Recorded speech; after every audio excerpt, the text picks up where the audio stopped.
ଦେଖନ୍ତୁ ଫ୍ରେଣ୍ଡସ୍, ପିଲାମାନଙ୍କର ସ୍କୁଲରୁ ଫେରିବା ସମୟ ହେଇଯାଇଥାଏ। ଠିକ୍ ସେଇ ସମୟରେ ମୁଁ ବଗିଚାରେ ବୁଲୁଥାଏ।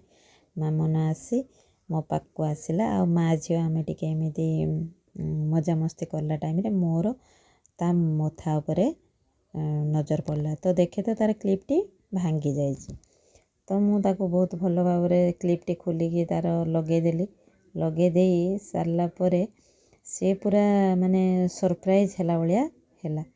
ଦେଖନ୍ତୁ କ'ଣ ପାଇଁ ହେଲା ନା, ସିଏ ଦେଖିଲା ଯେ ତା ଜେଜେମା ଆଗରେ ଛିଡ଼ା ହେଇଛନ୍ତି। ତ ସିଏ ସବୁବେଳେ ସ୍କୁଲ ଫେରିଲେ ପଚାରେ କି ଜେଜେମା କାହାନ୍ତି। ତ ଭାଇ ଭଉଣୀଙ୍କର ଡେଲି ରୁଲ୍ସ। ତ ଦେଖନ୍ତୁ ତା ଜେଜେମାକୁ ଦେଖି ଚାଲିଗଲା ତା ଜେଜେମା ପାଖକୁ। ଆଉ ସେଠି ଟିକେ ଜେଜେମା ନାତୁଣୀ ଦୁଇ ଜଣ ଟିକେ ମଜାମସ୍ତି ଖୁସି ହସି ଟିକେ ହେଲା ପରେ ମୋତେ ଫିଲ୍ ହେଲା ମୋର ଜେଜେମା କଥା। ଯେ ମନେ ପଡ଼େ ମୋର ଜେଜେମା ଯେତେବେଳେ ଥିଲା, ତ ସେତେବେଳେ ମୋ ମା' ମାରିଲେ ମୁଁ ଜେଜେମା ପାଖକୁ ଦୌଡ଼ିକି ପଳାଏ। ତ ଠିକ୍ ସେମିତି ସିଏ ବି ତା'ର ଜେଜେମାକୁ ଯେତେବେଳେ ଦେଖିଲା, ସେମିତି ମୋତେ ଫିଲ୍ ହେଲା।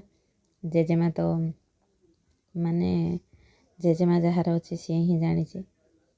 ଜେଜେମା ଜେଜେବାପାଙ୍କର କାହାଣୀ କହିଲେ ନ ସରେ।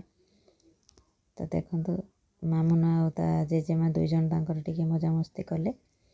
ତ ସେଇଠୁ ଟିକେ ପଛକୁ ଫେରି ଦେଖେ ତ କାହ୍ନା ଆସିଯାଇଥିଲା। ସେଠୁ ଭାଇ ଭଉଣୀଙ୍କର ପୁଣି ମଜାମସ୍ତି ଚାଲିଲା।